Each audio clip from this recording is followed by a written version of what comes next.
Doma JKIA ochiwo chik mondo med Dean Abel Ochieng, ma en director mar LBDA kaachiel kod Edwin Oduor magin achije ma itudo kod nek mar jaod bura Ong'ondo Were.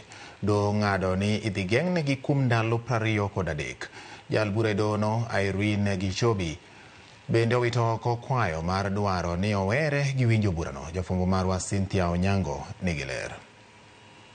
Bang' chiwo kwayo mare mondo jang'ad bura Irene Gichobi owuon winjo buch nek mar Ong'ondo Were, Abel Ochieng, ma bende ong'ere ni Dave Kalu, ma en director mar LBDA kendo achiel kuom achije ma itudo kod nek mar Ong'ondo Were, ochopo e doho odiechieng' ma kawuono mar winjo ng'eto e wi kwayo mare.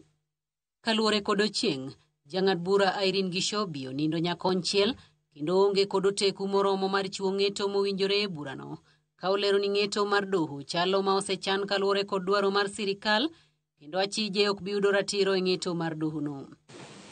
Kwayo mar Abel Ochieng kata kamano owit oko bang' doho lero ni Abel Ochieng onge kod neno moromo mar jiwo kwayo mare. Arguing that simply because a court has handled a certain matter, it will give a similar finding is the most feeble, flimsy and inadequate argument of all. And considering all the submissions made by all the parties and the referenced case law, I find that the first respondent did not specifically articulate and establish any ground of bias against me.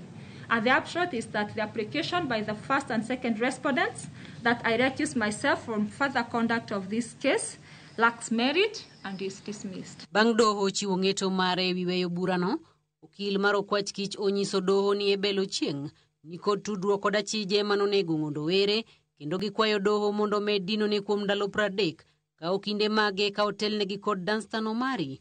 To onyiso doho ni Abel Ochieng en japuonjre mar mbalariany kendo jatij sirikal ma onego miye thuolo mondo dhi nyime kod chenro mage ka nonro dhi nyime kokalo e chudo mar rambum. The killing was meticulously planned and executed by people who now investigators have reason to believe the two respondents are among us. Ywak mar Abel mondo we thuolo bende ochalo kod kwayo mar Edwin Oduor Odhiambo, mama lingling mar obila wacho ni ne oyud kod magina manonego Ong'ondo Were, ka en bende onyiso doho ni onge kod tudruok moro amora kod Abel kendo romo gi mokwongo obedo e nyim jang'ad bura Irene Gichobi. And again, I've heard the state saying that we were directly connected or we know each other. Sincerely speaking, before the court, Your Honor, I've met the first respondent here in court. My phone or my mobile phone was seized upon my arrest.